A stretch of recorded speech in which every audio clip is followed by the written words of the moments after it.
Martin Heidegger. Essays in Metaphysics. Identity and Difference. Philosophical Library Inc. New York.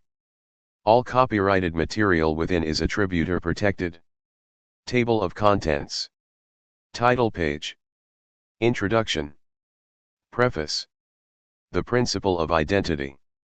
The Onto-theological Nature of Metaphysics. Notes. Glossary. Copyright page. Introduction. There is scarce need to comment on the importance of the two lectures translated here which were published in 1957 under the title of Identitat und Differenz. In them Heidegger does not go into all the ramifications of his philosophy, and they do not answer all questions of Heidegger's existentialism. Yet, even in the casual reader the impression must surely be created that here we have the ruminations of a mastermind in his maturity. The sensitive and attentive reader will come away with a feeling that he now knows Heidegger, the man, the teacher, better.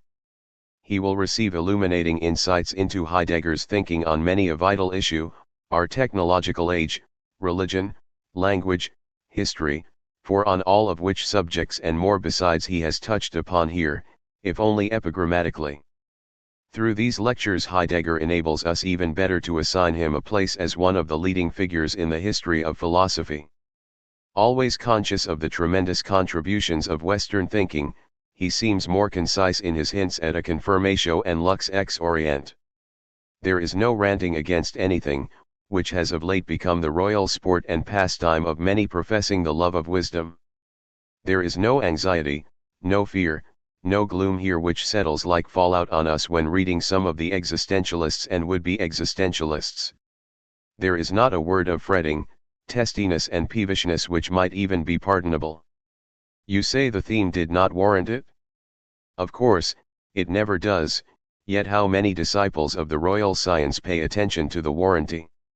Here is wisdom charmingly, lumberingly expressed, with a little interlarding of a fairy tale, some brightly illuminating passages, such as Kant also gave us, a skating on the thin ice of etymology, quaint excursions into language not heard for decades or even centuries, a quiet acceptance of what the ground swells of being have in store for us.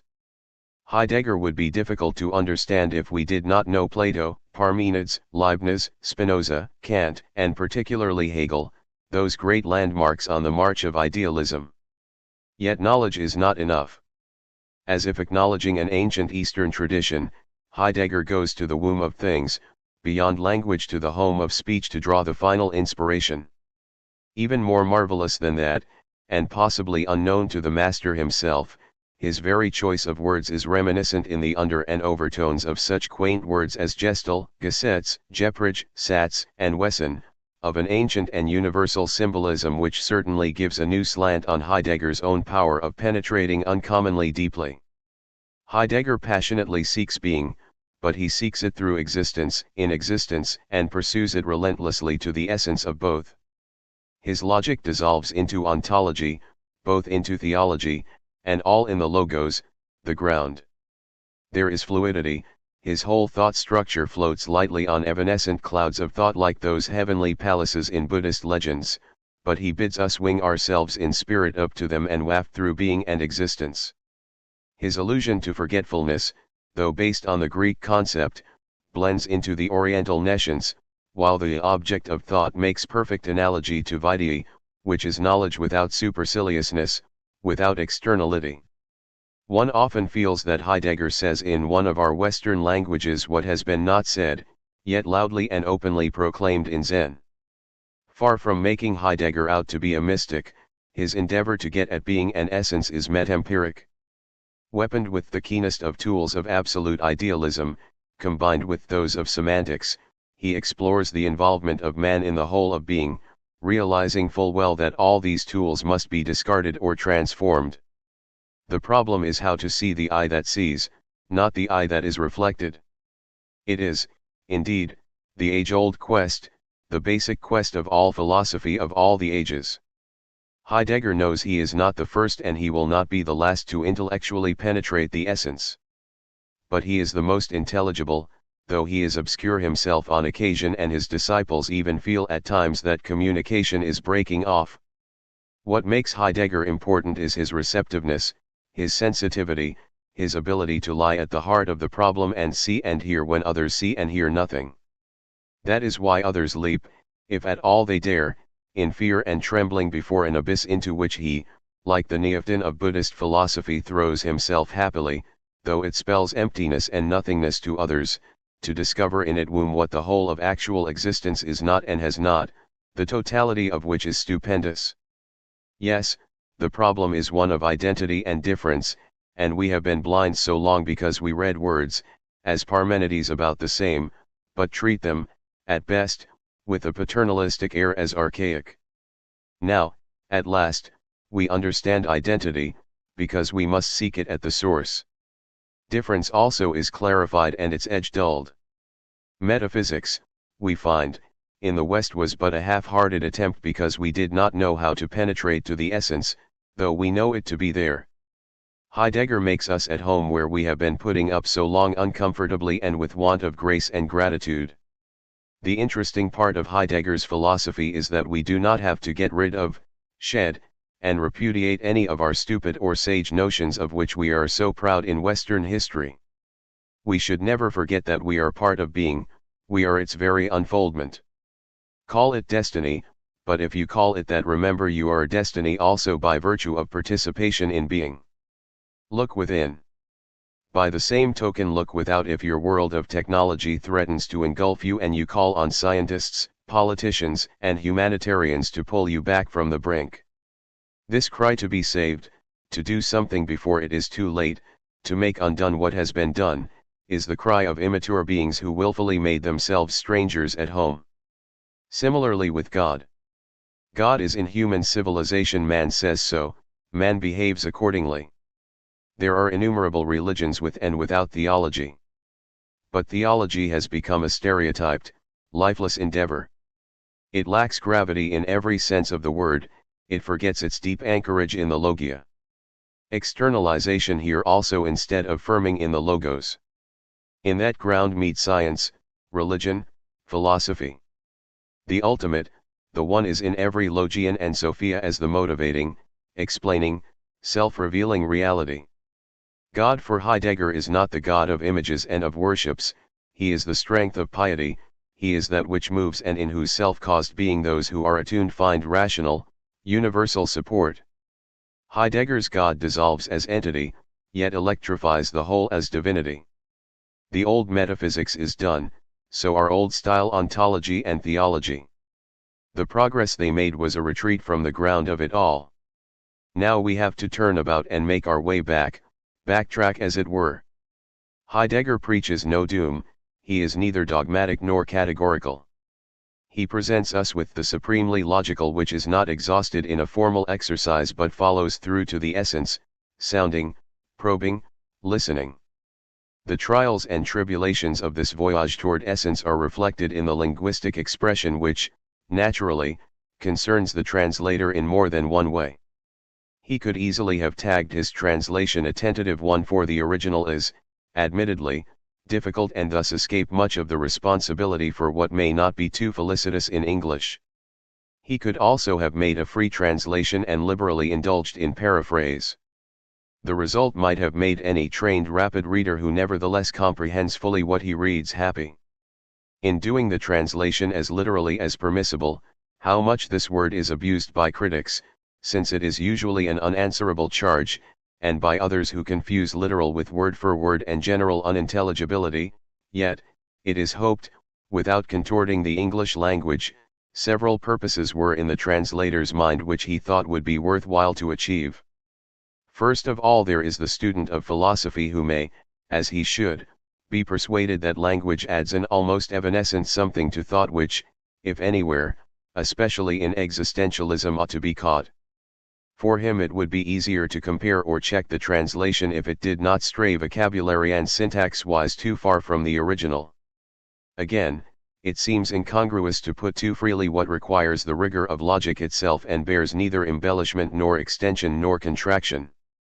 We may be dealing with God, existence, and the like, but it must be remembered that in Heidegger theology becomes theologic and ontology becomes ontologic, just as in the German idealistic tradition they speak of a science of logic and a doctrine of science which far transcends what we take science to be. And, finally, much of what Heidegger speculates about is interlaced with seeming alliterations and actual etymologies. It near requires philological training to follow him into Greek and Latin, Old German, Middle High German and cognate languages. How much latitude could one permit oneself in translating freely when the context actually begs to parallel the German in the English? Thus, hours were spent in listening to the susurrations of a certain word beyond what it announces in discourse, esoterically, as it were. It was not possible in every case to find an English etymologically sound parallel, nor a semantically correct equivalent. Discovering to fathom for ergründen was, of course, very easy, for like the German it means getting to the bottom in a literal as well as figurative sense.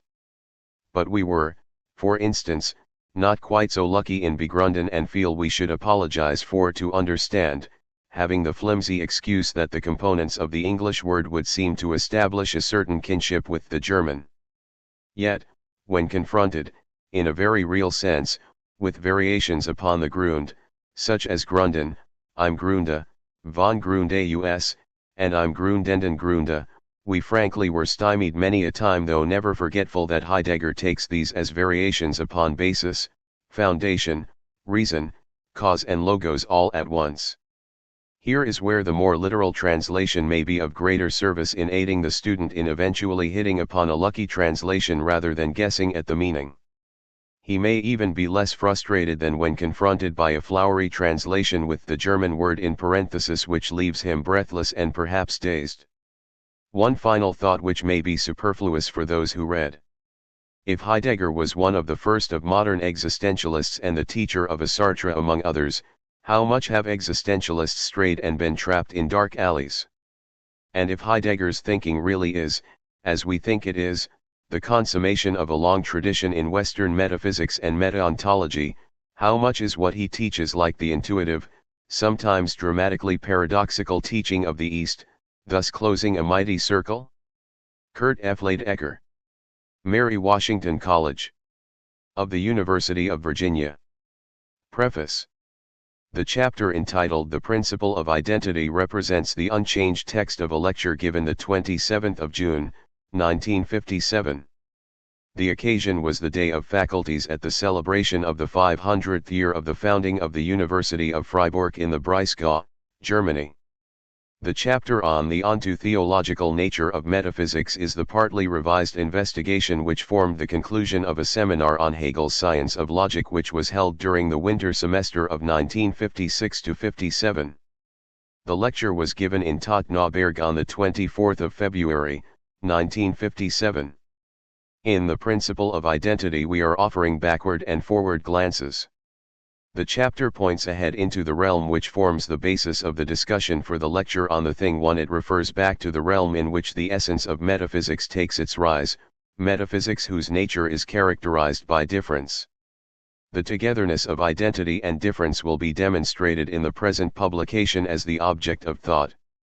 In how far difference has its origin in the nature of identity the reader may discover for himself when he is attentive to the harmony prevailing between Event 2 and Issue Point 3.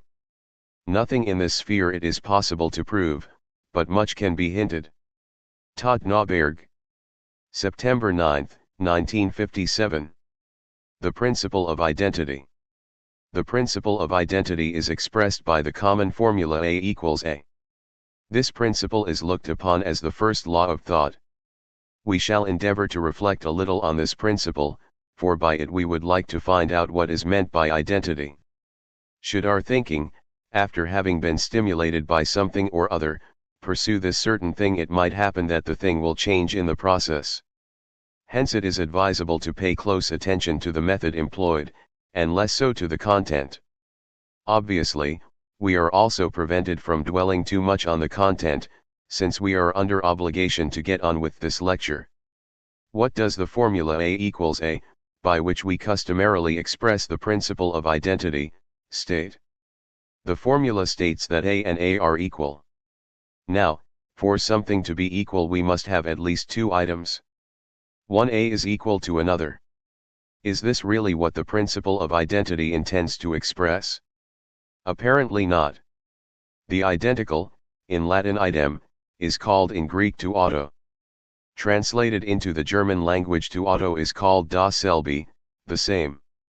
If someone should keep on stating the same, let us say, the plant is a plant, he would speak tautologically. In order for anything to be the same, however, only one of its kind is required at any one time, and not two, as would be the case with equality. The formula A equals A deals, however, with equality. It does not designate A as the same. Hence, the well-known formulation of the principle of identity conceals precisely what the principle endeavors to state, which is, that A is A, or every A is itself the same. In rendering the identical thus, we are reminded of an old phrase in which Plato is driving home what he means by something identical, a phrase which goes back to a still earlier one. In the dialogue Sophist 254d Plato is speaking of stasis and kinesis, of arrested motion and sudden reversal. In this passage Plato has the stranger say, Bakaun auton hikastantoin men duoin heteron estin, auto di heotauten. Now, each of the two, let us be sure, is another, while each is with respect to itself the same. Plato is not merely saying hikastan aut tauten, every self the same, but hikastan heotauten, each with respect to itself the same. The dative heoto signifies that each, which is itself, has been returned upon itself, each which is itself, is the same, meaning, for itself unto itself. The German language sacrifices for in this case, in a like manner as does the Greek, the advantage of making clear what is meant by the identical, but it does so, as it were, in a fugue of a number of variations. The more adequate formula for the principle of identity A is A states, therefore, not only that every A as such is the same. Rather, it states that every A as such is the same with respect to itself. In the state of being oneself there is embodied the relationship with. Thus we have a mediation, a connection, a synthesis, a unification into a oneness. It is owing to this circumstance that throughout the history of Occidental thinking identity appears with the character of unity. Nevertheless, this unity is by no means the jejune emptiness of what, in the absence of internal relations, remains in persisting monotony. However, Western thought needed more than 2,000 years before this relation with itself, which is present in identity and was hinted already at an early date, appeared definitely and well developed as a process of mediation, before, moreover, men's minds became hospitable to the idea of a manifestation of a mediation within identity. It was not until the philosophy of speculative idealism made its appearance in Fichte, Schelling, and Hegel, after Leibniz and Kant had prepared the way, that the concept of identity, whose nature consists in synthesis, met with receptivity. We cannot go into details here. Only one thing must be borne in mind. Ever since the era of speculative idealism we are no longer permitted to think of the unity of identity as a monotonous sameness, or neglect to recognize the mediation prevailing in unity.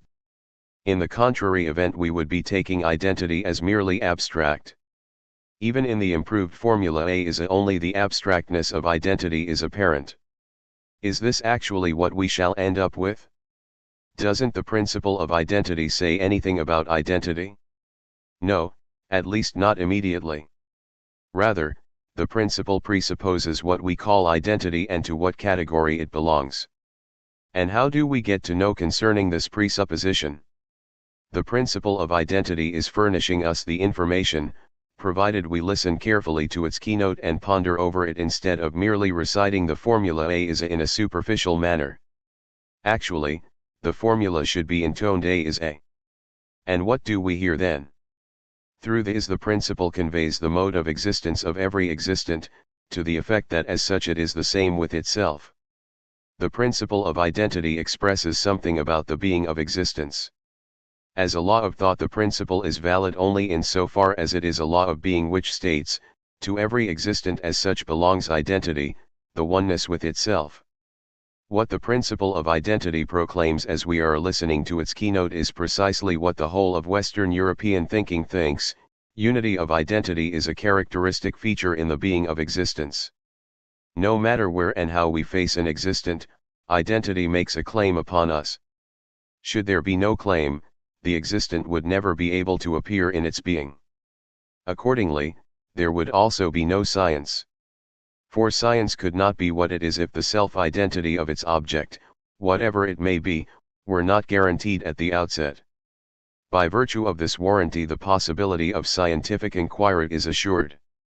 Nevertheless, this dominant conception of the identity of the object is of no tangible avail to science, and as a result the success and fruitfulness of scientific knowledge in general are based on something useless. The claim of the object's identity proclaims itself no matter whether the sciences are perceptive of this claim or not, whether they pay attention to what they perceive or are befuddled by it. The claim of identity issues from the being of existence.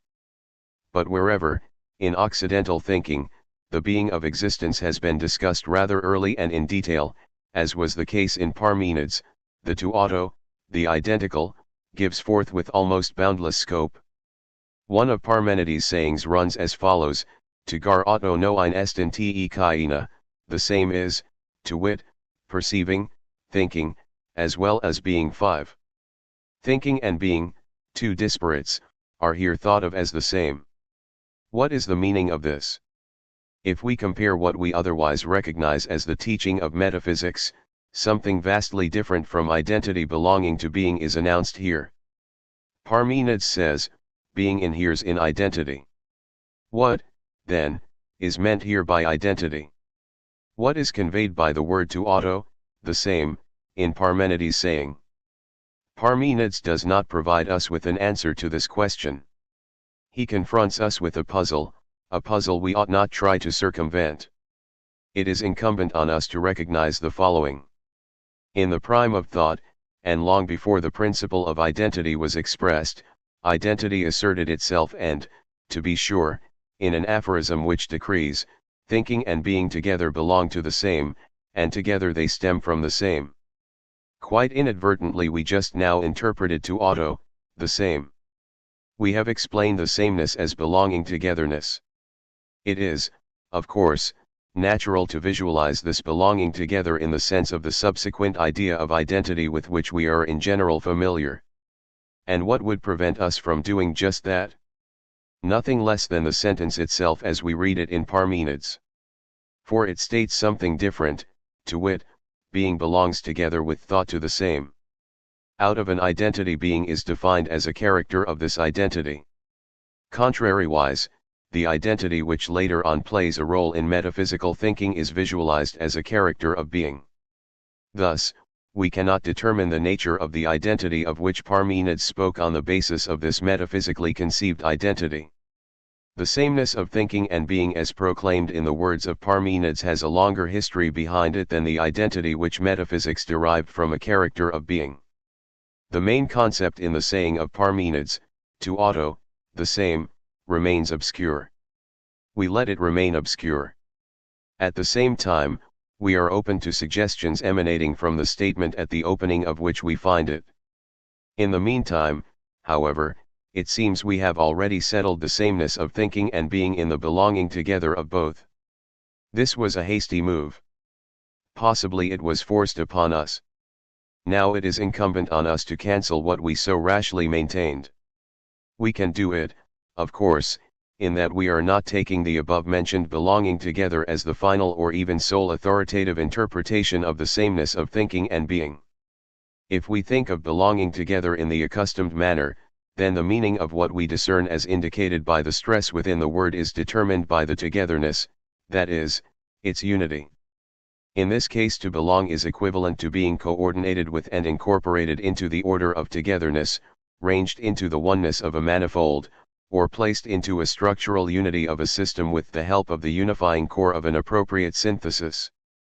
This belonging togetherness is presented in philosophy as a nexus or connexio, as the necessary combination of one thing with another. Nevertheless, belonging together may also be thought of as a belonging together. In other words, togetherness is now determined by belongingness. In this case, however, we are obliged to inquire what the meaning of belonging is and how the character of togetherness may be determined in it. The answer to this question is closer to our minds than we might think at first, nevertheless it is not obvious. It may suffice for the present if our attention is, thus, directed to the possibility of visualizing belonging as no longer derived from the unity of togetherness, but to the possibility of learning about being together through belonging. However, the question may be asked, whether this suggested possibility is nothing more than a mere play upon words which conjures up something lacking all support in a verifiable situation. This is, indeed, the situation as it appears until we take a closer look and allow the problem to develop naturally. The idea of belonging together, in the sense of a belonging together, originated in view of a situation already alluded to. To be sure, it is difficult to keep our attention centered on it because of the simplicity of the situation. Nevertheless, the facts will immediately strike us as more familiar if we take the following into consideration. When we were discussing belonging together as a belonging together, we already had in mind, thanks to Parmenides' suggestion, thinking as well as being, hence what belongs together in the same.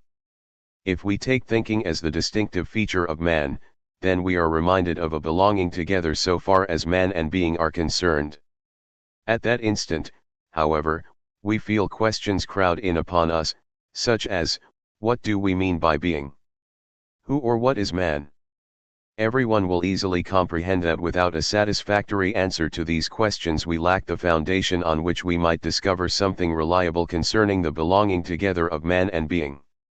However, as soon as we put the question in this manner, we are fated in our attempt to visualize the togetherness of man and being as a coordination and to dispose and explain it by starting either with man or with being.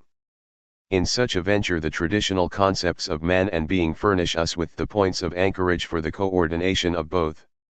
How would it be, then, if, for the purpose of establishing the unity of man and being, we were to see whether and in what manner there is primarily a belonging of one to another involved in this togetherness, instead of stubbornly visualizing only their coordination?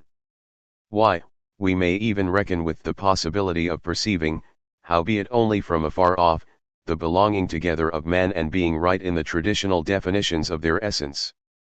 But how can that be? Obviously, man represents some existent. As such, he belongs with the stone, the tree, and the eagle to the totality of being.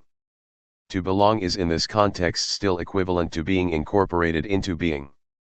But the distinct feature of man consists in that he, as that thinking being which is receptive to being, is confronted by being, remains oriented to being and thus corresponds to being. Man in reality is this reference to correspondence, and that is all he is. By this last phrase we do not imply limitation, but superabundance. Belonging to being is the controlling factor of man from within. Now, this belonging is oriented to being because it is allocated to it. And what is being? Let us think of being in its original sense as presence. Man is neither casually nor exceptionally confronted by being. Being becomes evident and lasts only so long as by virtue of its claim it draws near to man. 7 For it is man alone who has made himself accessible to being, who permits being to approach him with its presence. Such being present 8 requires the open space of a clearing and thus remains allocated to the human being by virtue of this need. This does not at all mean, however, that being is to be posited first and only by man. On the contrary, the following may now become clearer to our minds. Man and being are allocated to each other. They belong to each other. It was owing in the first place to this belonging together, to which thinkers have not paid much attention, that man and being have acquired those determinations in essence by which they are comprehended metaphysically in philosophy. This predominant belonging together of man and being we fail to acknowledge stubbornly so long as we are looking upon everything in orderly arrangement and mediation, be it dialectically or without dialectics. In such situations we then find regularly nothing but connections which have been brought about either on the part of being or on the part of man and represent the belonging together of man and being as an intertwining of the two. Thus far we have not entered into 9 belonging together. The question may be asked how such homing 10 may be accomplished. The answer is by keeping aloof from the attitude of representational thinking. This keeping aloof 11 is a positing in the sense of a leap 12. It is a bounding away from and a leaving behind of the familiar concept of man as the animal rationale, the rational animal, who nowadays has become the subject for his objects. The bounding off is at the same time a getting away from being. However, beginning early in Occidental thinking, this being has been interpreted as the ground 13 in which every existent, as existent, has its authentication. 14. In what direction does the leap from the ground point? Is it heading for an abyss? It does so, indeed, so long as we picture ourselves the leap and do so more specifically within the scope of metaphysical thought. It does not head for an abyss in so far as we leap and let ourselves go. In what direction? We are going to where we are already embedded 15 into the fold of being. Yet, being itself is our very own, for only in man can being be domiciled, that is to say, can it be present. 16. Hence we must leap in order that we may experience in our own person the belonging together of man and being. This leap is the precipitous homing without benefit of bridges into that belongingness which alone man and being as mutually related and, hence, their pattern 17 can provide. The leap is the sudden return into the realm where man and being have already found together in their essence, because both were assigned to each other in a sufficiency. It is not until the entry into the sphere of this mutual assignation is effected that thought experience becomes attuned to it and determined. How odd this leap which we expect will provide us with the realization that we have not made ourselves sufficiently at home where, in reality, we actually already are at home. But where are we? What is the pattern of being and man? Today we no longer need the elaborate hints still required years ago to direct our gaze to a certain pattern in which man and being concern each other, at least so it seems. One might venture the opinion that it would suffice mentioning the word atomic age in order to convey how nowadays being confronts us in the world of technology.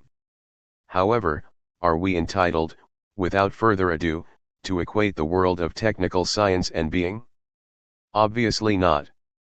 Even then we should not do so when we picture ourselves the world as a whole in which atomic energy, the planned calculations of human beings, and automatization are combined. Why is it that such a reference, however detailed, to the world of technology does not, nevertheless, by any means bring the patterns of being and man into focus? Because every thinking analysis of the situation falls short in so far as the above-mentioned whole of the world of technology has already been prejudged in the human perspective as the product of man. Technology, in the broadest sense and thought of in the manifoldness of its phenomena, 18 is looked upon as a man-made plan which eventually forces the human being into a decision as to whether he wishes to become slave of his plan or retain mastership over it. In this conception of the entire world of technology we trace everything back to man and finally demand an ethics suitable to the world of technology if, indeed, we wish to carry things that far. Caught up in this conception we then personally firm ourselves in the opinion that technology is the concern of man alone and fail to notice the claim which being makes on us through the very nature of technology. Let us at long last be done with thinking about technology only technologically, that is, in terms of man and his machine.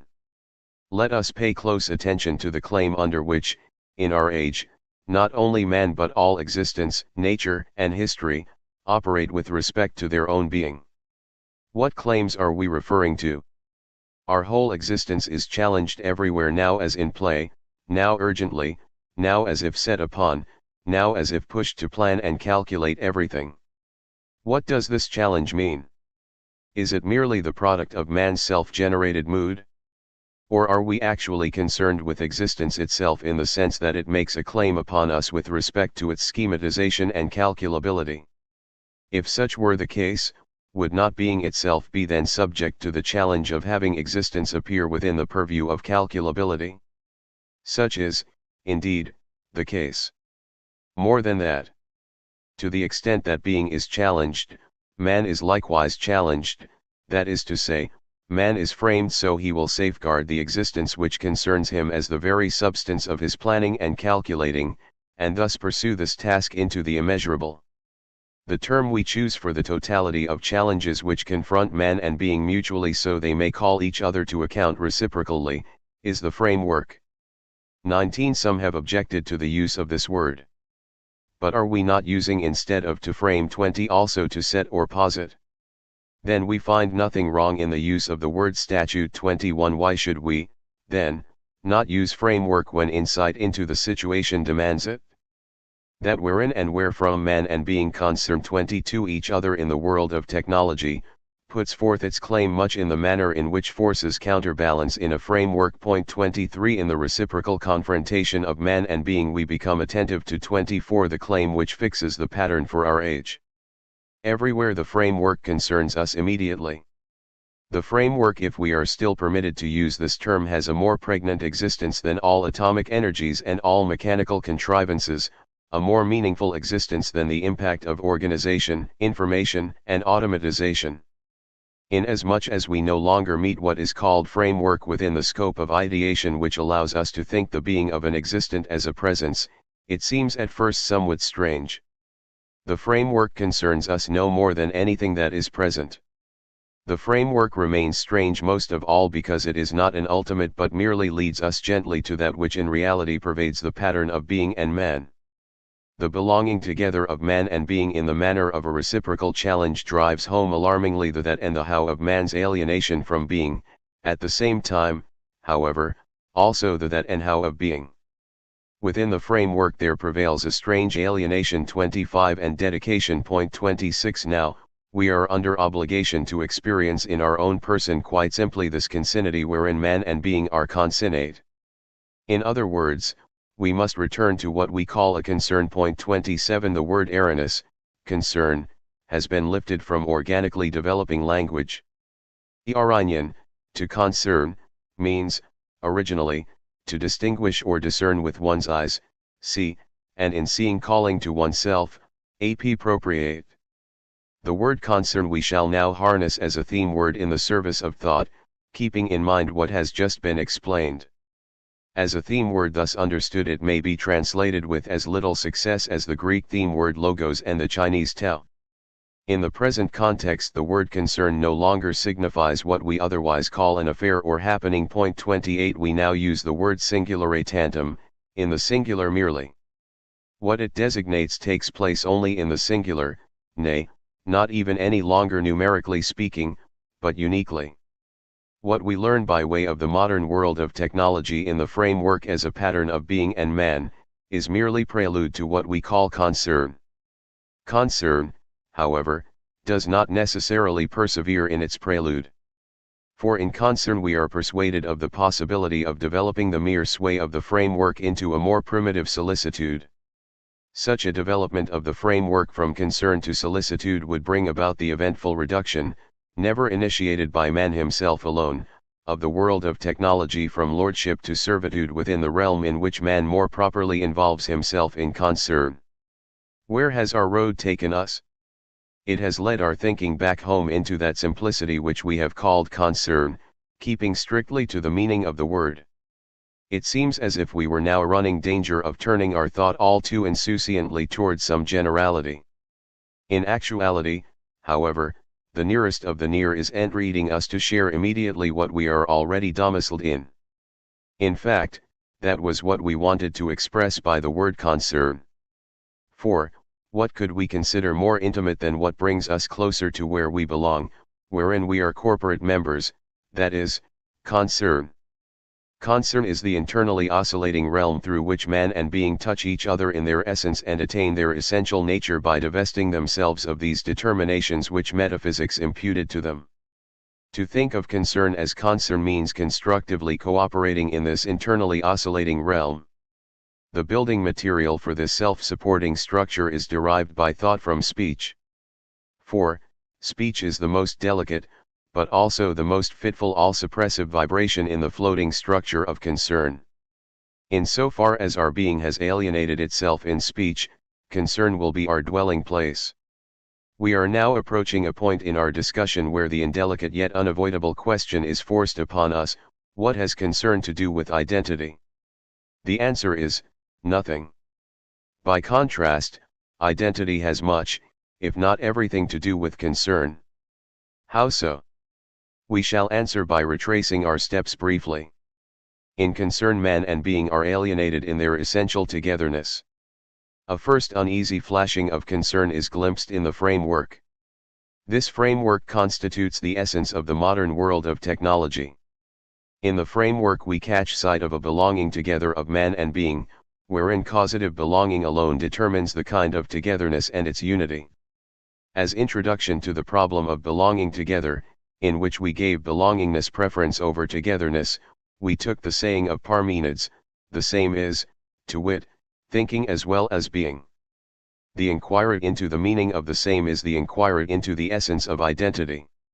In metaphysical doctrine, identity is presented as a basic character in being. But now it turns out that being belongs together with thought into an identity whose essence derives from that causative belonging together which we call concern. The essence of identity is a property of concern. Provided there is something to the attempt of pointing our thinking to the original seat of the essence of identity, in what light would the title of this lecture appear? The meaning of the title, "The Principle of Identity," would have undergone a change. The principle first presents itself in the form of an axiom which presupposes identity as a trait of being, i.e., in the ground of existence. In the course of our discussion, this principle, in the sense of a declaration, has become an advance, 29 in the sense of a forward leap. The leap starts in being as the ground of existence and heads for the abyss. Nevertheless, this abyss is neither an empty nothing, nor is it a dark confusion. Rather, it is concern. In concern we get the essential vibration of what is communicated as speech, speech which at one time was called the home of being. And the principle of identity now proclaims a leap required in the nature of identity and necessary if otherwise the belonging together of man and being is to penetrate to the essential luminosity of concern. In passing from the principle as statement about identity to the advance in the shape of a leap into the original nature of identity, thought underwent a change. Hence, facing the present squarely, it gets a glimpse beyond the human situation of the pattern of being and man in what is befitting both, that is, concern. Let us assume we were faced with the expectant possibility of the framework, i.e., the reciprocal challenge of man and being to compute the calculable, and reading us in concern through which alone man and being attain their true nature through alienation. In that event, a way would be opened for man to experience more genuinely the totality of the modern world of technology, nature, and history, but above all their being. As long as we contemplate the world of the atomic age in all seriousness and with a sense of responsibility and rest satisfied with the goal of utilizing atomic energy for peaceful purposes, so long does our thinking remain in mid-passage, as it were. This half-heartedness will assure for all time, and thoroughly at that the world of technology will continue in its metaphysical preponderance. However, who has decided that nature as such must for all future time remain nature as modern physics deals with it, and history must present itself only as the object of academic historians? To be sure, we can neither repudiate the present-day world of technology as the work of the devil, nor may we nullify it in case it does not take care of this automatically. Still less ought we to hanker after the opinion that the world of technology is such that it will simply prevent a liberating leap. Such an opinion, let it be noted, takes in a fit of obsession the actual for what alone is real. At all events, this opinion is fantastic. Quite different, however, the premeditation which looks anticipatingly to what is tending toward us invitingly as the identical essence of man and being. Thought required more than 2,000 years in order to comprehend fully such a simple relationship as that of mediation within identity. Are we, then, entitled to opine that the return of thought into the original essence of identity can be accomplished in a day? It is precisely because this return demands a leap that it takes its own good time. The time is that of thought, which is different from that of calculating, which in this day and age everywhere tugs at our thinking. Nowadays, the mechanical brain figures out in a second thousands of relations. But in spite of their technical usefulness, such machines lack being. Whatever and however we may attempt to think, we will think in the context of tradition. Tradition preponderates if we are liberated from after-thinking 30 into anticipatory thinking, which is no longer a planning. Not until we turn our thoughts toward what has already been thought, shall we be employed for what has yet to be thought. The onto-theological nature of metaphysics. In this seminar we made an attempt to engage Hegel in conversation. A conversation with a thinker can only deal with the object of thought. By object we mean, depending on the given situation, the case in dispute, the thing to be argued about, which alone is for thought the case which concerns thought. However, strife over this thing which is in dispute was by no means started by thought without good reason, as it were. Object for thought is that which is the disputable proper in a strife. The word strife 31 means principally not discord but distress. The object of thought bothers thinking in such a manner as to lead thought first to its object and, thence, to itself. For Hegel the object of thought is thought as such. In order not to misinterpret circumscribing the object under consideration, that is, thought as such, either psychologically or epistemologically, we are obliged to add by way of explanation, thought as such, in the developed fullness of the suchness of what is thought. What we mean here by suchness of thought can only be understood through Kant, from the nature of the transcendental, which Hegel, however, thinks as absolute, which in turn means speculative to him. This is what Hegel had in mind when he spoke of the thinking of thought as such, that it is developed purely in the element of thought. 32. If we are to interpret this tersely and topically, which scarcely does justice in our thinking to the matter under consideration, we would have to say, the object of thinking for Hegel is thought. However, unfolded to the depths of its essential freedom, this is the absolute idea. Hegel says of it toward the end of the Science of Logic 33, the absolute idea alone is being, imperishable life, truth knowing itself, and it is truth complete. Thus, Hegel himself bestows that name which is written over the whole object of Occidental thinking, and he bestows it expressly on the object of his own thinking, the name of being. In the Seminar 34 we discussed the several-fold and yet unified use of the word being. For Hegel, being means, first of all, but never exclusively, indefinite immediacy. Being is looked upon from the point of view of determining mediation, that is, from absolute notion and, hence, in relation to it. The truth of being is essence, 35. In other words, absolute reflection. The truth of essence is notion in the sense of an infinite knowing itself. Being is absolute thought thinking itself. Absolute thought alone is the truth of being, it is being. Truth, in Hegel, everywhere is equivalent to self-assured knowledge of what may be known as such. Hegel, however, thinks the object of his thinking topically at first in a conversation with the history of previous thinking. Hegel is the first one who can and must think in that way. Hegel's relationship to the history of philosophy is speculative and historic only in so far as it is speculative. The characteristic movement in history is an event in the sense of a dialectical process. Hegel writes 36. The same development of thought which is treated in the history of philosophy is being portrayed in every philosophy, yet emancipated from that historic externality, purely in the element of thinking. At this we are startled and stymied. Philosophy as such and the history of philosophy are, according to Hegel's own words, supposed to stand in relation of externality to each other. Yet, the externality of which Hegel thinks is by no means external in the sense of mere superficiality and indifference. Externality in this context refers to outside of. Outside is where all history and every real process has its domicile, as contrasted with the movement of the absolute idea. The externality of history as explained in relation to the idea is the result of the self-alienation of the idea. Externality is itself a dialectical determination. We are, therefore, way off in our understanding of the real thought of Hegel's if we note as a fact that Hegel has welded into a unity historic conceptions and systematic thought in philosophy.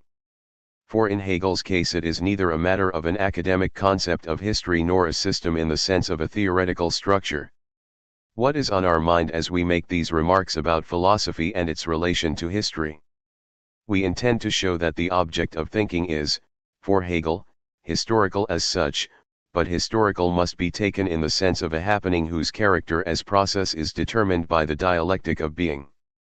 Object of thinking, for Hegel, is being as self-thinking thought which ultimately becomes self-conscious in the process of its speculative development.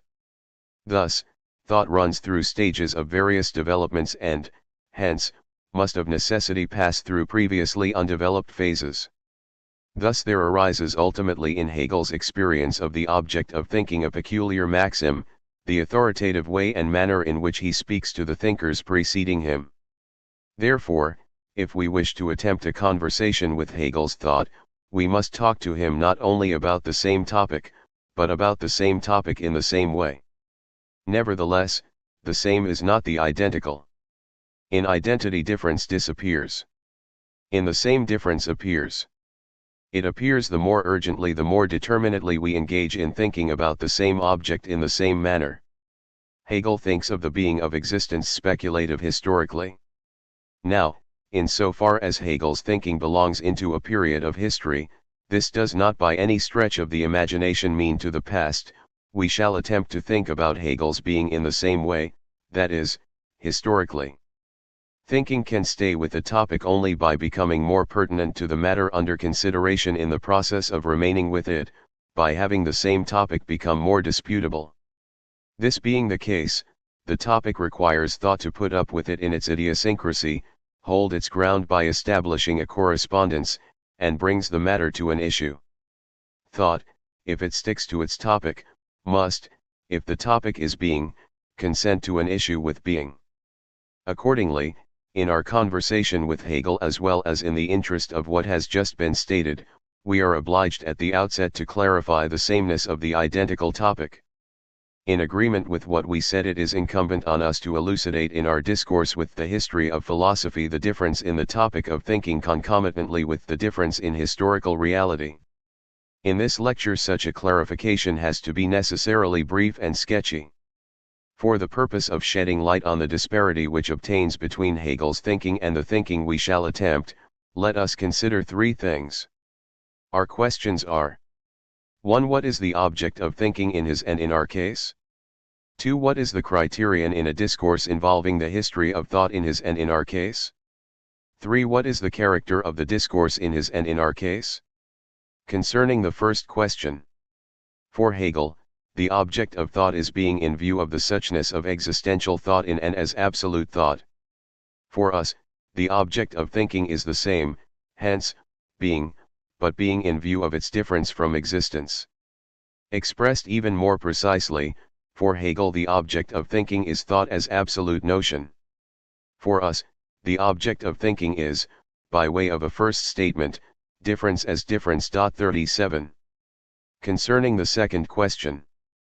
For Hegel, the criterion for the discussion involving the history of philosophy is the degree of penetration into the vigor and milieu of that which was thought by former thinkers. It is not by chance that Hegel establishes his maxim in the course of his conversation with Spinoza and prior to a discussion with Kant. 38 In Spinoza Hegel discovers the perfect point of view of substance, which, however, cannot be the highest because being has not been thought of as yet to the degree and absolutely fundamentally as self-thinking thought. Being, as substance and substantiality, has not yet unfolded itself as subject in its absolute subjectivity. Nevertheless, Spinoza is stimulating the entire thinking of German idealism again and immediately generates a contradiction because he has thought start with the absolute. The way of Kant, on the contrary, is different and one that is by far more decisive for absolutistic idealistic thought and for philosophy in general than the system of Spinoza. Hegel sees in Kant's idea of the original synthesis of apperception one of the profoundest principles for speculative development. 39 The relative influence of thinkers Hegel discovers in what they thought in so far as it may be raised to the appropriate stage of absolute thought. Thought becomes absolute only by virtue of the fact that it moves in its dialectic speculative process and requires for it an appropriate graduation.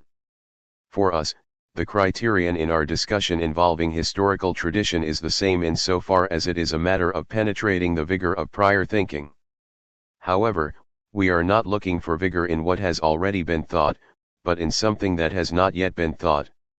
It is in this something which provides thought with the sphere in which it has its being.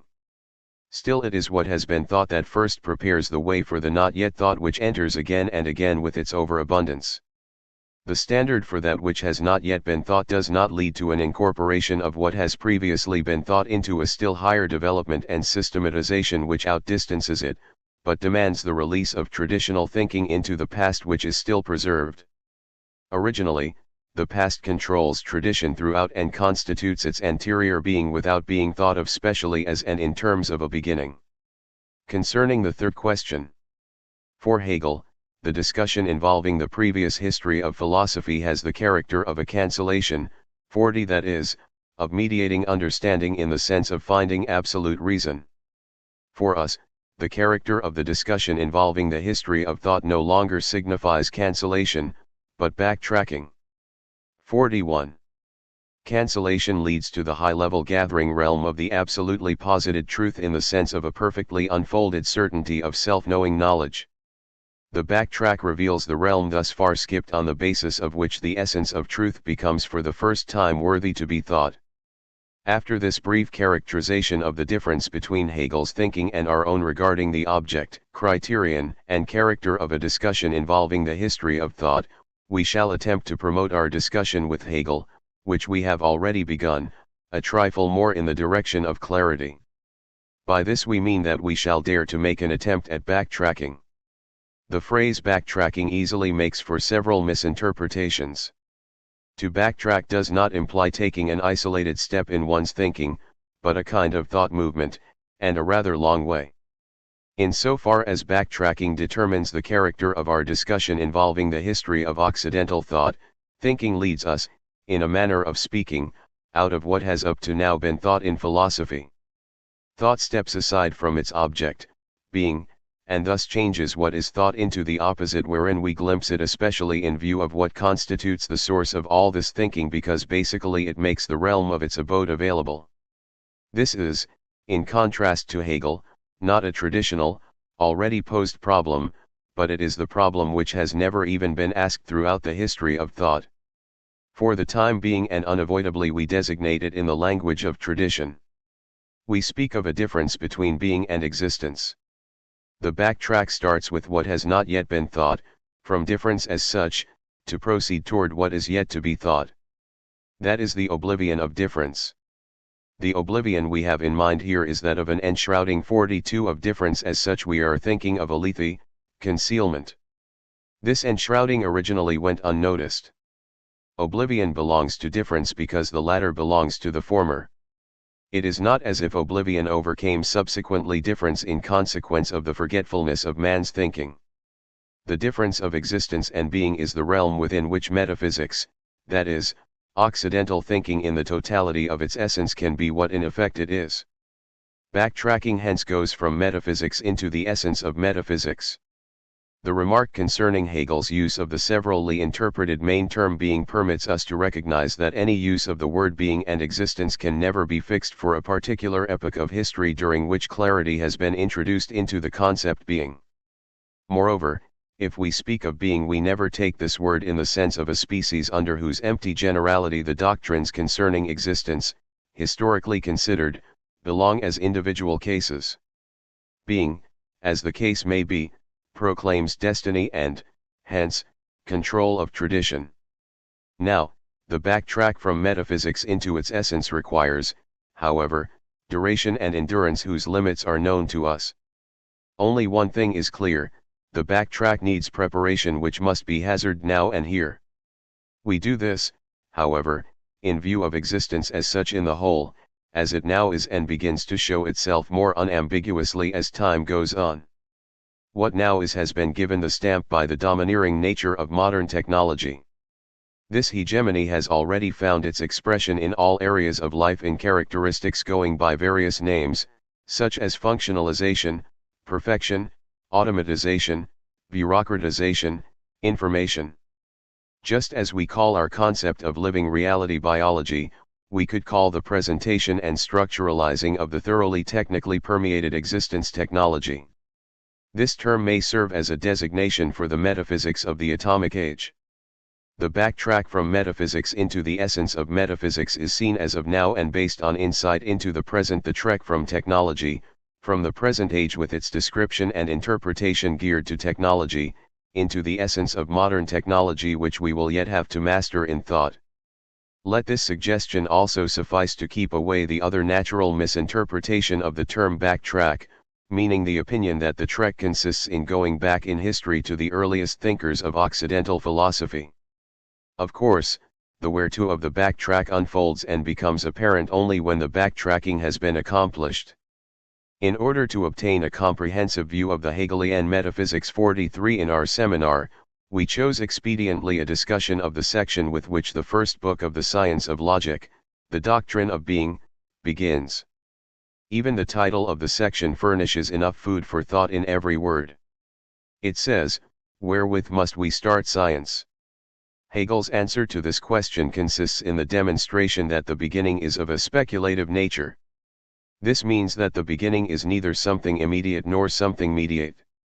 The nature of this beginning we then endeavored to express in one speculative statement: the beginning is the result. According to the plural interpretation of the dialectic, the is in this sentence indicates several things. For once, it conveys that the beginning is taking the resulter literally 44, the rebounding of thought reflecting upon itself from the perfection of dialectical movement. The perfection of this movement, the absolute idea, is the unfolded closed whole, the fullness of being. The rebound from this fullness results in the emptiness of being. Science, the absolute self-knowing knowledge, must begin here. Beginning and end of the movement, and prior to them the movement itself, remains everywhere being.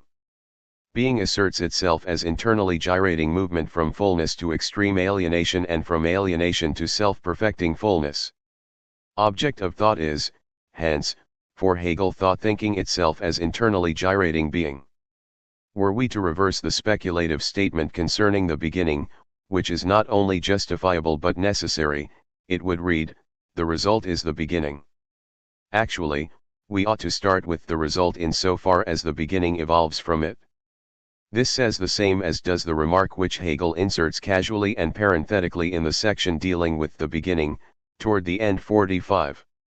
And it would seem God has the indisputable right that we should begin with him. According to the problem stated in the section heading, we are concerned with the beginning of science. If science has to start with God, then it is the science of God, theology. This designation suggests its later significance. Accordingly, theology is a statement made by representational thinking about God.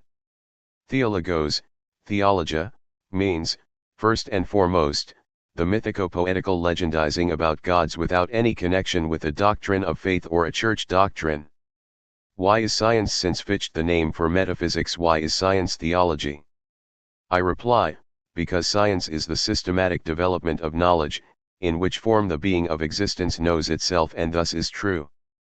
The scholastic title for the science of being, that is, the science of existence as such in general, as it emerged during the transition period from the Middle Ages to the present era, is ontosophy or ontology. Now, Occidental metaphysics, however, has been since its beginnings among the Greeks and still is uncommitted to these labels, especially those of ontology and theology. In my inaugural lecture What is Metaphysics? 1929, I, therefore, clarified metaphysics as a problem of existence as such and existence in the whole. The totality of the whole is the unity of existence, which unity unites by virtue of being the productive ground. For him who can read this means that metaphysics is onto theologic. Whoever has, through his own development, experienced theology, be it that of Christian faith, or that of philosophy, will prefer nowadays to be silent about God as an object of thought and thinking. For, the onto theological character of metaphysics has become questionable to thinking persons, not by reason of some sort of atheism, but because of an intellectual experience in which the still unthought unity of the essence of metaphysics revealed itself within onto theologic. However, the essence of this metaphysics will still remain to our minds as what is most worthy of giving thought to so long as thought does not break off arbitrarily and hence unappropriately the discussion involving its fateful tradition.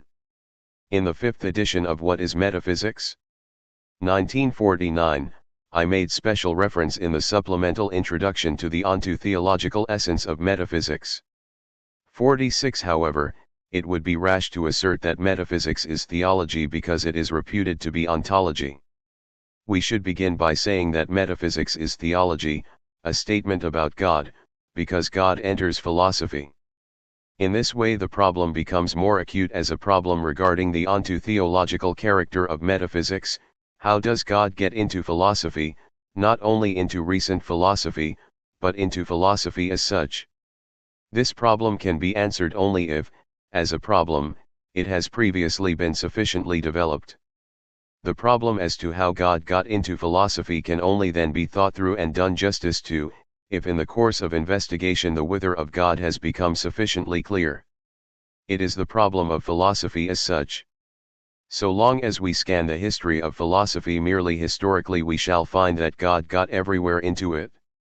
Let us suppose, however, that philosophy, as thought, is the free, spontaneously pursued involvement in existence as such, then God can get into philosophy only in so far as philosophy as such autonomously and by virtue of its own essence demands it and lays down the that and the how of God entering her.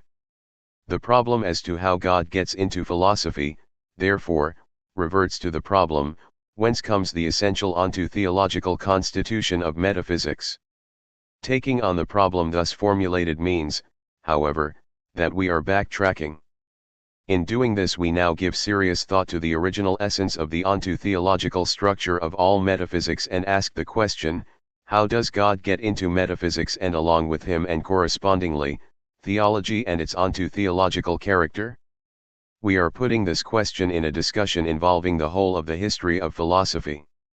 At the same time, however, we ask with a special side glance toward Hegel, an occasion for us to first turn to something peculiar. Hegel is thinking being in its most complete emptiness, thus in terms the most universal. At the same time he thinks being in its most perfect fullness. Nevertheless, he does not call speculative philosophy, i.e., philosophy proper, onto theology, but science of logic. With this terminology Hegel brings something decisive to the fore. One could, of course, immediately explain why metaphysics is called logic by pointing out that, for Hegel, the object of thought is thought, taking the word singulare tantum, in the singular plain and simple. Thought, thinking, is, as everyone knows and according to ancient practice considered the theme of logic. That much is certain. But it is just as incontrovertibly established that Hegel, true to tradition, discovers the object of thought in existence as such and in the whole, that is, in the movement of being from emptiness to developed fullness. Now, how is it possible that being will undertake at all to represent itself as thought? How otherwise can it do it than by virtue of the fact that being, as ground, is already impressed, while thinking because it belongs together with being collects on being as the ground, to fathom and understand it.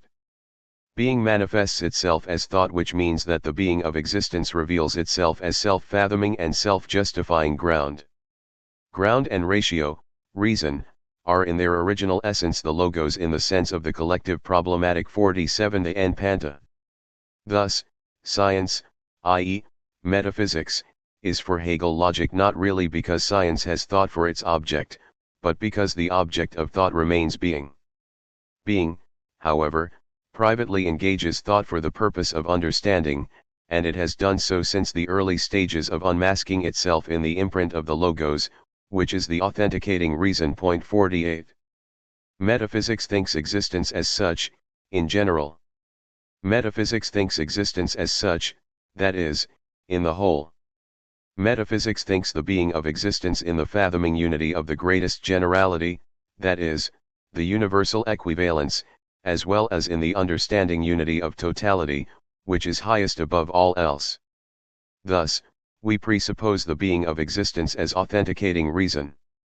Hence, all metaphysics is, basically, the fathoming from the very bottom, reasoning which renders account of the ground, replies, and finally calls it to account. Why should we mention this at all? Because we want to experience the stereotyped terms ontology, theology, and ontotheology in their core. At the start, however, and ordinarily, the terms ontology and theology strike us just like other well-known terms, such as psychology, biology, cosmology, archaeology. The final syllable, ology, quite generally and readily suggests that we are dealing with the sciences of the soul, of living reality, of the cosmos, and of antiquities. Yet, in ology there lies concealed not only the logical in the sense of the consistent and declaratory in general, which articulates, promotes, safeguards and communicates all scientific knowledge. The logia is in every case the totality of a reticulated system of understandings wherein the objects of science are thought with a view to their rational basis, we'll say, are understood. Ontology and theology, by contrast, are logia in so far as they fathom existence as such and seek its ground in the whole. They render account of being as the ground of the existent. They are answerable to the logos and are, in quite an essential sense, conforming to the logos, that is, the logic of the logos. Accordingly, they should be called more properly ontologic and theologic. More appropriately and more descriptively, metaphysics should be thought of as ontotheologic. Now we understand the term logic in essentially the sense which includes also the designation used by Hegel and first really explains it. Logic is, to be sure, the name for that particular thinking which everywhere tries to fathom and comprehend existence as such within the totality of being as ground, logos. The basic character of metaphysics is ontotheologic. Thus we are enabled to explain how God gets into philosophy. To what extent are we successful with our explanation?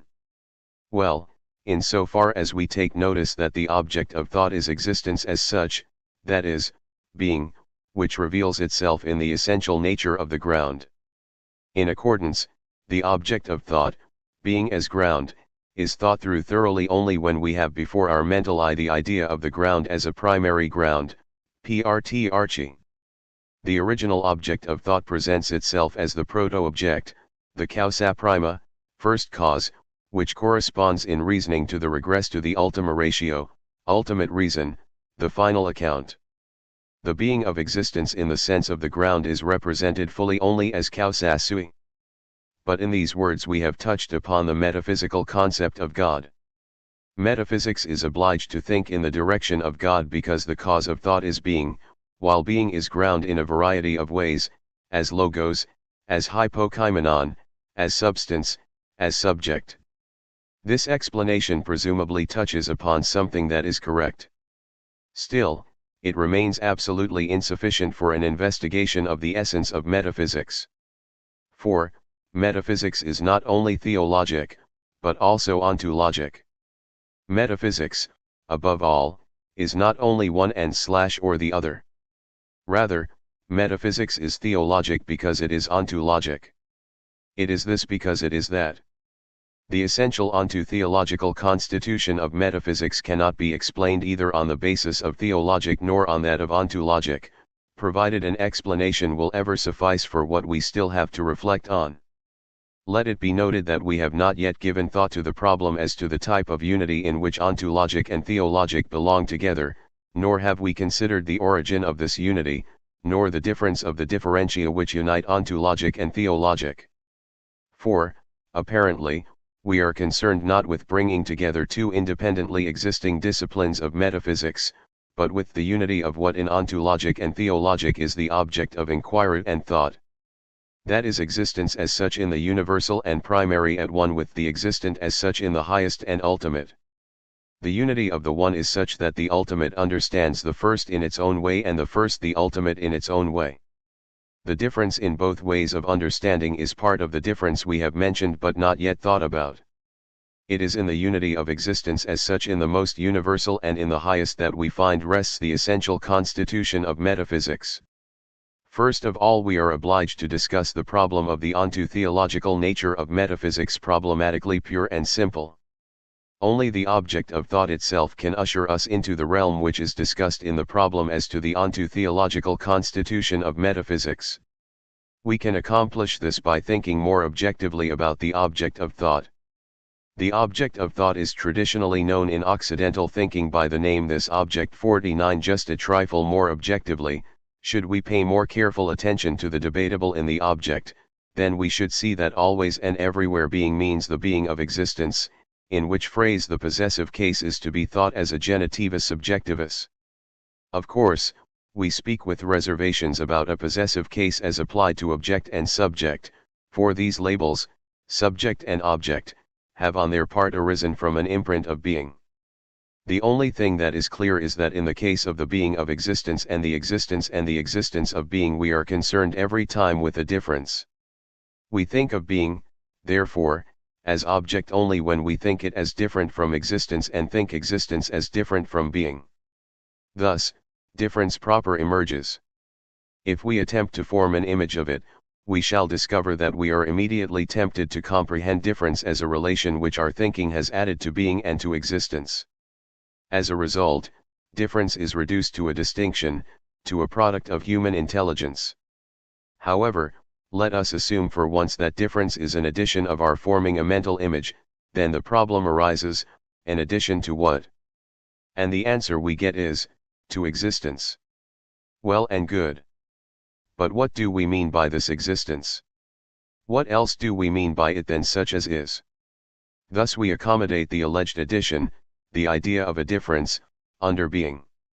Yet, being itself proclaims, being which is existence. Wherever we would introduce difference as an alleged addition, we always meet existence and being in their difference. It is as in Grimm's fairy tale of the rabbit and the hedgehog, eyes all here. Now, we could treat this odd state of affairs that existence and being, each in its own way, are to be discovered through and in difference, in a pompous fashion and explain it as follows. It cannot be helped that our representational thinking is so organized and constituted that prior to any operation it establishes difference everywhere between existence and being, above one's head, as it were, and again in one's head where it seems to originate. Much could be said anent this apparently natural yet all too ready explanation. Still more problems could be posed, above all this. Where do we get this between from in which difference is, as it were, to be intercalated? Let us be done now with opinions and explanations. Instead, let us make the following observation.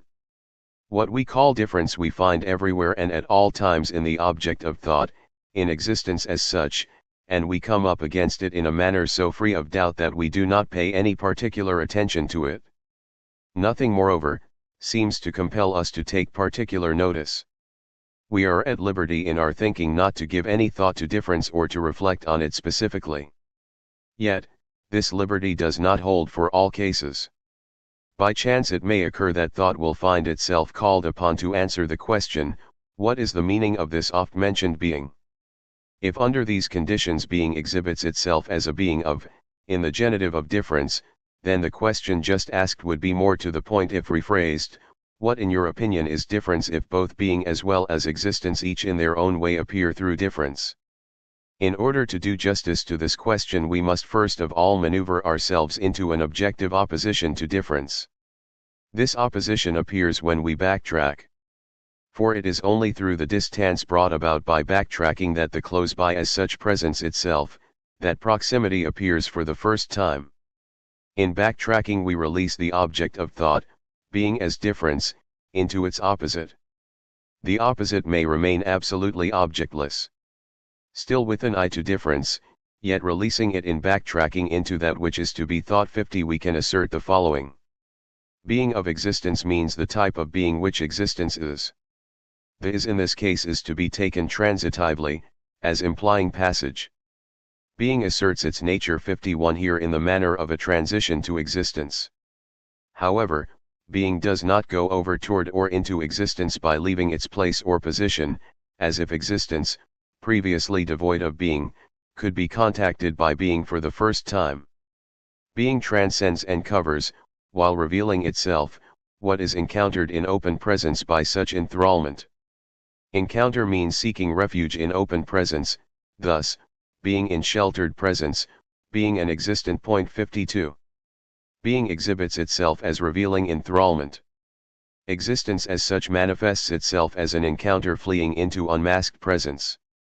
Being in the sense of revealing enthrallment and existence as such in the sense of refuge-seeking encounter have their being as elements that have been differentiated from the same, that which underlies difference. 53 What underlies distinction is what originally is responsible for yielding and keeping apart the between, wherein enthrallment and encounter are conjoined and mutually supported in their fluctuating relationships. The difference of being and existence as the ground of distinction between enthrallment and encounter lies in the unmasking and shrouding issue of both. Light is shed throughout the issue on the self-enshrouding occlusion. It is this pervading luminosity which is responsible for the reciprocity of enthrallment and encounter. In our attempt to reflect on difference as such, we do not cause its disappearance, but we are following it through to its essential origin. En route there we had to give thought to the issue between enthrallment and encounter. What is at stake is really the object of thought more objectively considered in the backtracking. In other words, it is being thought of as emerging from difference. To be sure, at this point we have to intersperse a remark which has to do with our speaking of the object of thought and will engage our attention again and again. Supposing we mention being, then we are using the word in the widest possible and most indeterminate generality. Even when speaking only of a generality, have we thought of being in an inappropriate manner? We visualize being in a way in which it, being, never presents itself. The manner in which the object of thought, that is, being, behaves remains unique. The habitual mode of thought can forever enlighten us about this unique situation only insufficiently in the beginning. Let us illustrate this by an example. From the outset we should be aware of the fact, however, that nowhere in existence is there an example of the essence of being, presumably because the essence of being is the play itself. In order to characterize the universality of the general, Hegel at one time gave the following illustration: someone wanted to buy fruit in a store. He asked for fruit. They gave him apples, pears, they handed him peaches, cherries, grapes. But the customer rejected what was offered him. He wanted fruit, and wanted it at any cost. Now, what was offered him was, indeed, every time fruit. Nevertheless, we come to the conclusion that fruit cannot be bought. Impossible to the nth degree would be imagining being as the universal belonging to every case of existence. Being we meet only occasionally in this or that fate-enmeshed formulation, physis, logos, en, idea, energia, substantiality, objectivity, subjectivity, will to power, will to will. But such examples from the fateful history of man we shall not find neatly arranged like apples, pears, and peaches, displayed on the counter of historical ideas. Nevertheless, didn't we learn of being in the historic order and sequence of the dialectical process which Hegel thought? Certainly. But in this case too being reveals itself only in the light in which it made itself manifest for Hegel. By this we mean that the manner in which being presents itself must assuredly be determined by the manner in which it manifests itself. The peculiar manner, however, is the impress of destiny, the stamp of the prevailing epoch which as such assumes being for us only to the extent to which we permit it to rejoin what it properly has been. It is only in the sudden impact of a moment of remembrance that we gain access to destiny. This is likewise true in the experience of a special modal difference between being and existence to which an individual interpretation of existence as such corresponds. What has been stated is true above all also for our attempt to think of difference as the issue between revealing enthrallment and enshrouding encounter as we are backtracking from forgetfulness of difference as such. To be sure, as we are listening more attentively we receive documentation of the fact that in the verbal formulation of this we have already permitted the past to speak its piece in as much as we are thinking of revealing and enshrouding, of passage, transcendence, and of encounter, presence. By pursuing this discussion of the difference of being and existence into the issue as a preliminary to its essence, it is perhaps possible that something diffusive comes to the fore which pervades the destiny of being from its beginning to its consummation. Nevertheless, it is still difficult to describe how we are to think of this pervasiveness when it is neither a universal valid for all cases, nor a law which assures the necessity of a process in the dialectic sense. What we are now primarily concerned with in our undertaking is gaining an insight into the possibility of thinking of difference as an issue, which is to clarify in how far the onto-theological constitution of metaphysics derives its original essence from the issue which we meet at the beginning of the history of metaphysics, runs through its periods and yet remains everywhere hidden, and hence forgotten, as the issue in an oblivion which escapes even us. In order to facilitate the insight mentioned above, let us reflect on being, and within it on difference, and within difference on the issue from the point of view of that cast of being through which being became exposed as logos, or reason. Being manifests itself in revealing enthrallment by letting the encountering reality remain problematic, by authentication in the manifold methods of assembling and discovering. Existence, as such, the encounter seeking refuge in overtness, is what is authenticated. That which is authenticated and consequently affected, then authenticates in its own way, to be sure, by affecting, will say, causing. The issue between fathoming and authentication as such not only keeps both apart, it keeps them also in a state of togetherness. The points at issue are so interlaced in the issue that not only being as ground authenticates existence, but existence, in turn, and by its own methods, authenticates being, that is, causes it. Such existence can accomplish only in so far as it is the fullness of being, or, in other words, as existence par excellence. At this point our reflection carries us into an exciting nexus. Being has its essence in logos, in the sense of reason, of the problematic.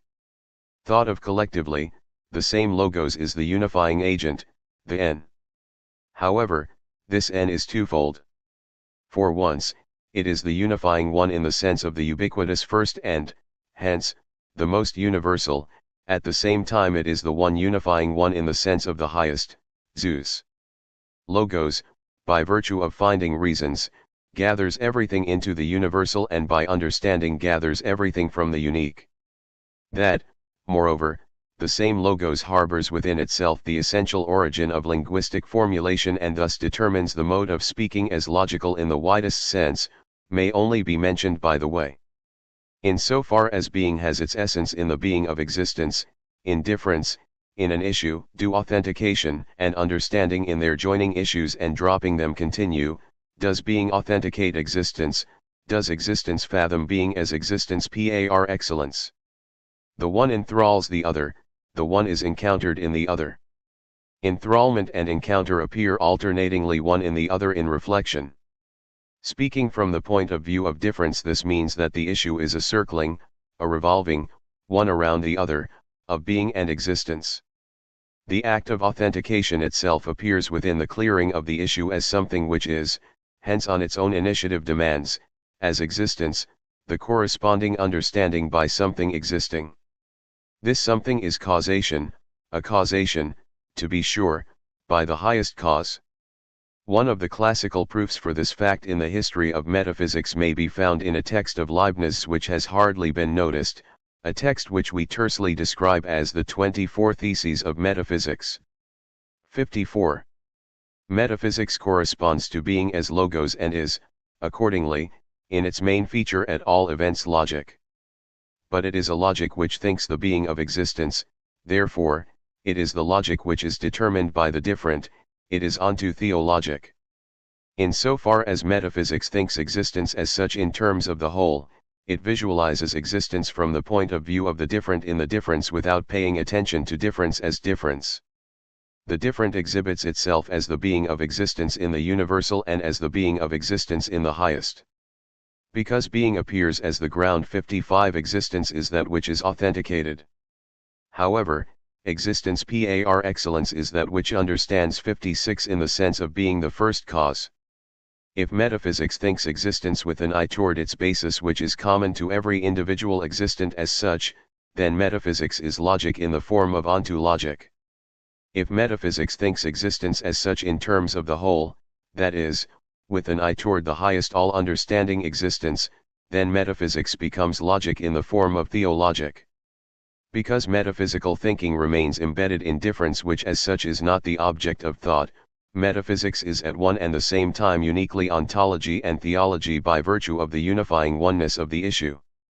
The onto-theological constitution of metaphysics hails from the pervasive influence of difference which joins and separates as ground and existence, both authenticating and understanding, and is sustained by the issue in carrying the action through. These novel terms which we have been using are meant to guide our thinking into realms which to designate the common terms of metaphysics, being, and existence, grounded, no longer suffice. For whatever these terms designate, whatever is represented by the mode of thinking stimulated by them, stems from difference as that which is different, their origin may no longer be included in the purview to metaphysics. Insight into the onto-theological constitution of metaphysics shows a possible way of answering the question as to how God entered philosophy by going to the essence of metaphysics. God entered philosophy through the issue which we think first of all as being the advance point in the essence of the difference between being and existence. Difference represents the ground plan in the essential structure of metaphysics. The issue yields and seeds being as the productive ground, which ground in itself requires an appropriate understanding on the part of what it helped found. The appropriate understanding is equivalent to causation by the ultimate and original reality. This is the cause as causa sui, and this is the just and proper name for God in philosophy. Man may neither pray to this God, nor may be sacrificed to him. Confronted by causa sui, man may neither sink onto his knees nor could he sing and dance. Accordingly, this thinking-less God which must abandon the God of philosophy, God as causa sui, is, perhaps, closer to God the divinity. In our context this means merely that thinking-less God is less restricted in dealing with him than onto-theologic would acknowledge.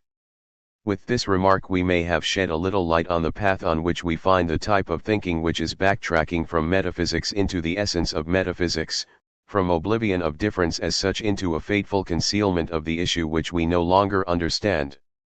Nobody can possibly know whether, when, where and how this step thought is taking will open up into a true, event-bound, path, and lead to a passage and road construction. It could be that the sway of metaphysics will consolidate sooner than expected. We are thinking of the rise of modern technology and its developments, swift and limitless to the eye. It could also be that everything that is taking place while backtracking will only be utilized and incorporated in a continuing metaphysics in ways appropriate to itself and as the result of imaginative thinking.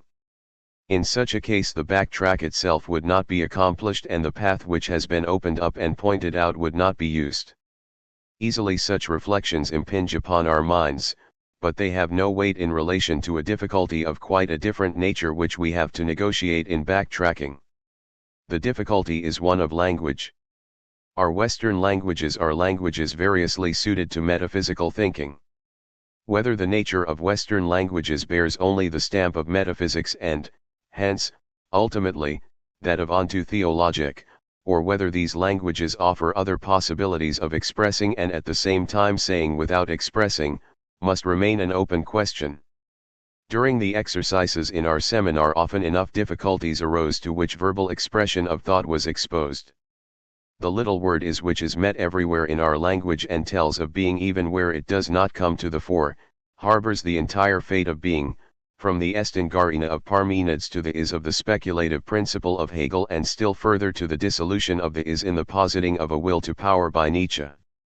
A look into the difficulties originating in language should save us from prematurely recasting the language in which our present attempts in thinking have been couched. It should caution us to speak of an issue in the offing on the morrow instead of devoting all our efforts to thinking what we have formulated in language all the way through. For what we did say was said in a seminar.